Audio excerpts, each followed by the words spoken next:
My parents made a Christmas party it clear they didn't want any kids, including my son. But when I showed up at T's house I was met with my sister's 3 children. They insisted those kids deserved to be there. So I told them I was cutting off their support. I never imagined I'd be a widow at 34, yet here I am, Daryl, sitting alone at my kitchen table at 7 a.m., trying to get my 7-year-old son ready for school while holding back tears. It's been months since the accident at the construction site took Max away from us, but some days it feels like it just happened. The months right after Max's death were a blur, papers, tears, and sleepless nights. I honestly have no idea how I got through it without Alice and Bob, my in-laws. They've been nothing short of angels, picking Jack up from school every day so I can keep up with work.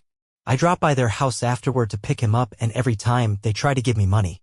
Alice, I really can't accept this, I said last week as I pushed the envelope she tried to slip into my purse. Daryl, honey, we want to help, she said, her gentle gaze meeting mine. We know the insurance payout was generous, but we want to do this for you. She's right about the insurance. The company paid out $400,000 after Max's passing. Between that and my salary as a marketing manager, we're managing financially. But with Alice and Bob, it's never about money. It's about the love and care they show us every day. If only my own parents were even half as supportive. My parents have always made it clear that my older sister Rachel is their golden child. And now they extend that same favoritism to her kids over Jack. Last weekend was a perfect example. Jack was excited to visit his grandparents, but within 20 minutes, Mom was already complaining about his questions. Why does the clock make that sound? Jack asked, pointing to their antique grandfather clock. How does it work inside? Daryl, can't you control him? Mom sighed, rolling her eyes. He's always asking questions about everything. Rachel's kids never cause us this much trouble, Dad muttered, nodding as he reached for his laptop. Here, Jack, why don't you play some games instead? Dad said as he clicked through his laptop. Look, I downloaded some new ones. But Jack wasn't interested in games. He wanted to talk, learn, and connect. Meanwhile, Rachel's 3 kids sat in the corner, glued to their phones, barely acknowledging anyone. And my parents held that up as the ideal behavior. I've learned to keep quiet. Growing up as the less favored child, I got used to their comparisons a long time ago. Now, I just shake my head and stay silent when they praise Rachel's parenting while criticizing mine. At least they do help out occasionally with Jack, watching him when I have late meetings or picking him up if both Alice and Bob are busy. That night was supposed to be just another Tuesday dinner at my parents' house, but the warning signs were there as soon as I walked in. Mom had made my favorite lasagna, which she only does when she wants something. Dad was unusually chatty, asking about work, Jack, and everything else. They were clearly building up to something. I just didn't know what. So, Daryl, Mom said, carefully cutting her lasagna into perfect squares, we've been meaning to ask you something. How much was Max's life insurance payout? The question hit me like a punch in the stomach. I almost choked on my water, totally blindsided by such a direct, personal question. Maybe it was the shock or maybe I was just tired of keeping secrets from my parents, but I told them the truth. About $500,000, I said quietly. The fork in Mom's hand clattered onto her plate. Dad's head snapped up so fast I thought he might hurt himself. They both stared at me as if I just won the lottery. Well, Mom said, setting her fork down deliberately, what are you planning to do with all that money? I could feel the weight of their expectations pressing down on me. I've invested it, I explained, trying to keep my voice calm. It's for Jack's future, his college, maybe even help him buy an apartment when he's older. Max and I always talked about it. But that's years away, Dad interrupted, waving his hand dismissively. You should be thinking about the present, Daryl, about yourself and your family. The way he emphasized family made it clear he wasn't talking about Jack. I knew that tone, it was the same one they used when they helped Rachel with her house down payment or funded her extravagant wedding. You could do so much with that money now, Mom added, leaning forward eagerly. You could help your family. People who need it now, not save it all for some distant future that might never come. I cut her off, my voice sharper than I intended. The silence that followed was deafening. They both leaned back, Dad's face clouding over with that familiar look of disappointment, and Mom pressed her lips into that tight line that always meant trouble. The rest of the dinner was spent in uncomfortable silence, broken only by the scrape of forks against plates. I thought that would be the end of it. Knowing my parents, I figured they'd give me the silent treatment for at least a month, just like they always did when I didn't meet their expectations. But to my surprise, Mom called just a week later. We're having a family dinner on Sunday, she announced, her voice warm as if nothing had happened. Rachel and the kids will be there too. You have to come, sweetie, she urged. Something about her tone made me uneasy, but I agreed. When I showed up on Sunday, Rachel was already there with her kids, all of them glued to their phones as usual. As we sat down to eat, Rachel started talking about rising costs, bills piling up, and how tough it was to make ends meet. Everything is just so expensive now, she sighed, passing the potatoes. Your father and I barely have enough for a normal life anymore. As Mom dabbed at her eyes with a napkin, talking about rising grocery prices and utility bills, Rachel straightened up and cleared her throat. I've been thinking, she said, looking around the table with that same smug expression she'd had since we were kids. Daryl and I should help Mom and Dad financially. I'll send them $300 a month, she continued. I wish I could do more, but you know how it is. Jack's the only one working. And with the kids. She trailed off, letting the weight of it all settle in before turning to me with a smile that didn't quite reach her eyes. But you, Daryl, you should send them $1,000 a month. Excuse me. I almost choked on my water. Well, it makes sense, Rachel pressed on. You have a good job and you only have one child to support. Plus, with your situation, you have other income now. My blood boiled at her careful omission of Max's death. I wanted to scream that I was a widow, that I didn't have a husband's income to rely on anymore. That the other income she was referring to was meant for Jack's future. But Mom was already clapping her hands in excitement and Dad was grinning like it was Christmas morning. Oh, girls, Mom said, you don't know what this means to us. I sat there, caught between anger and disbelief, watching their expectant faces. The words of refusal died in my throat. I'd spent my whole life trying to earn their approval and now they were attaching a price to it. Fine, I heard myself say. I'll do it. The first transfer was the hardest, $2,000 gone with a few clicks. I told myself it was worth it if it meant more family support for Jack, but that fantasy quickly unraveled. Mom, could you pick up Jack from school today? I asked. Alice has a doctor's appointment and I have a late meeting. Oh, honey, I'm so sorry, Mom's voice crackled through the phone. I've got such a headache today. You know how my migraines get. This became a pattern. Every time I needed help with Jack, there was an excuse. Mom was too busy, tired, running errands, or dealing with a backache. Meanwhile, the $5,000 was leaving my account every month like clockwork. One particularly frustrating Thursday, after Mom claimed she couldn't watch Jack because she might be coming down with something, I called Alice in desperation. Of course we'll pick him up, Alice said, without a second thought. Bob's already on his way to the school. He loves their little chats on the way home. He's been telling Bob all about their science project. I hung up the phone, sitting at my desk, fighting back tears. $1,000 a month bought me nothing but excuses from my own mother while my mother-in-law dropped everything to help, no questions asked. I'd leave Jack with Alice and Bob for a few hours, make an appearance at my parents' house to exchange gifts and greetings, then head back to celebrate properly with my in-laws and son. On Christmas Eve I pulled up to my parents' house alone, a bag of carefully wrapped presents in hand. The driveway was full of cars, more than usual for our family gatherings. Walking up to the front door, I could hear laughter and Christmas music spilling out into the cold December air. I opened the door and the world seemed to tilt sideways. The house was packed with relatives, aunts, uncles, cousins, but that wasn't what stopped me in my tracks. There, running through the living room with paper crowns on their heads, were Rachel's 3 kids. And near the Christmas tree, I spotted my cousin Linda's children helping themselves to cookies. More kids appeared in my line of sight, my cousin Max's twins, my cousin Susan's teenager. The room suddenly felt too hot, too tight.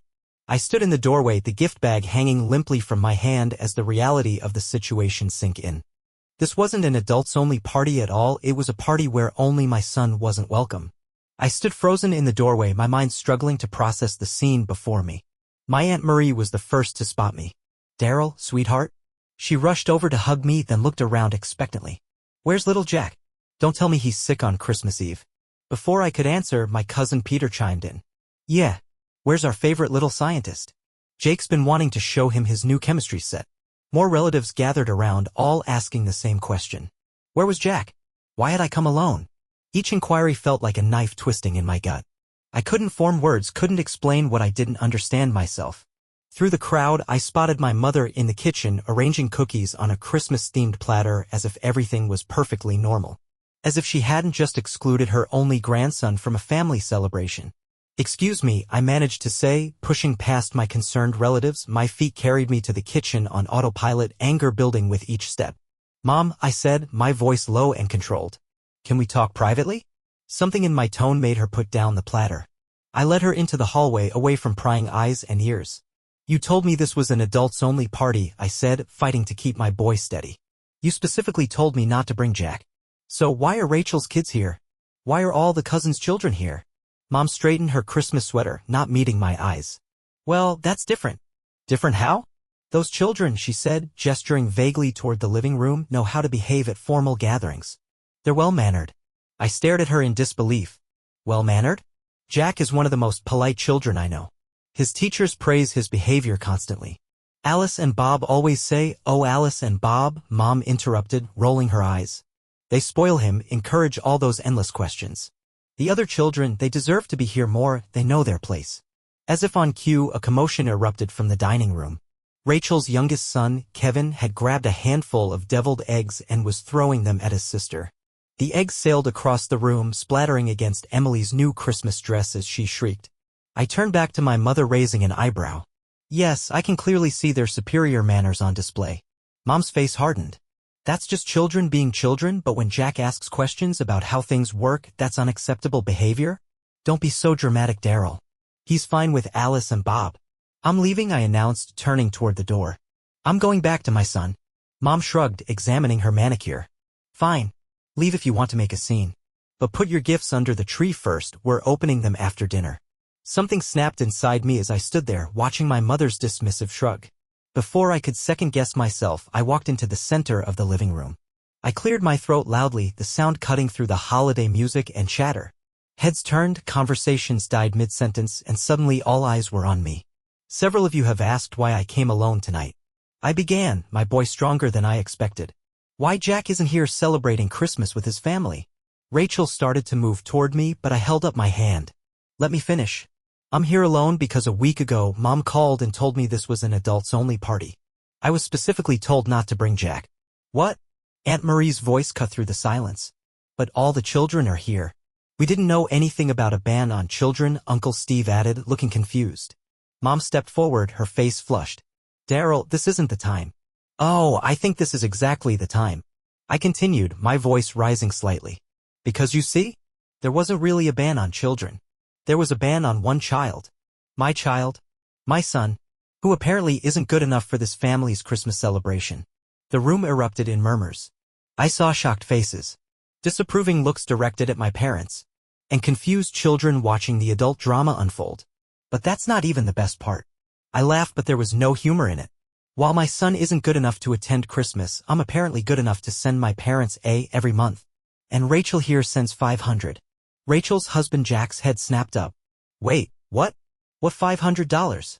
The color drained from Rachel's face as Jack turned to her. You're sending your parents money every month? From where? Our account barely covers the bills as it is. Rachel's composure cracked. Her face flushed red as she looked between our parents and her husband. I never did send any money. She stammered, explaining that Mom and Dad had asked her to say she was contributing $500 so that I'd be more likely to help them out financially. They told her it would make me think she was doing her part, too. The silence that followed was heavy, and I watched as the realization hit my relatives. They were starting to piece it all together. How my parents and sister had manipulated me into giving them support, all while leaving my son out of family events. Aunt Caroline's voice cut through the silence, sharp and clear. You're telling me you scammed your own daughter out of $1,000? You've turned your daughter into an ATM and treated her child like dirt? That's low, even for you too. The room exploded with voices, some disgusted, others demanding answers. Rachel tried to explain herself to Jack, who was getting angrier by the second, while my parents stood there, their carefully constructed image falling apart. I raised my hand to silence the growing chaos around me. I have something else to say, I declared. The room quieted instantly, all eyes now on me. Mom and Dad stood frozen by the Christmas tree, their faces pale. Rachel was still pleading with Jack, but even she paused to listen. I stood firm, my voice steady and clear as I said, from now on, I will no longer be sending you any money. And I won't be maintaining any relationship with you or Rachel. I'm done. Without waiting for a response, I turned and walked out, leaving the bag of gifts behind. The sound of the door closing felt like the end of something final, like closing a chapter one should have finished long ago. As I sat in my car, I pulled out my phone and opened the banking app. A few taps later, I canceled the automatic transfer to my mom's account. Felt like cutting a chain I'd been dragging around for months. The drive to Alice and Bob's house felt like it took forever, yet somehow it was over in no time. When I pulled into their driveway, I saw Jack through the window, helping Alice decorate Christmas cookies. The sight of him, happy and surrounded by love, made tears well up in my eyes. We spent the rest of Christmas Eve with Alice and Bob, decorating cookies, singing carols, and watching Jack's eyes light up as he helped Bob set up the nativity scene. I realized then, this is what family is supposed to feel like. The next morning, while Jack was still asleep surrounded by the gifts Santa had brought, my phone rang. It was Aunt Caroline. "You might want to hear how things went down last night," she said without preamble. After I left, it was like the floodgates opened. Uncle Petra stood up, saying he couldn't stay another minute. Then Aunt Marie and Uncle Steve followed suit. Before long, everyone was grabbing their coats and ushering their kids out the door. I listened as she described how relatives started leaving in droves, none of them bothering to say goodbye to my parents.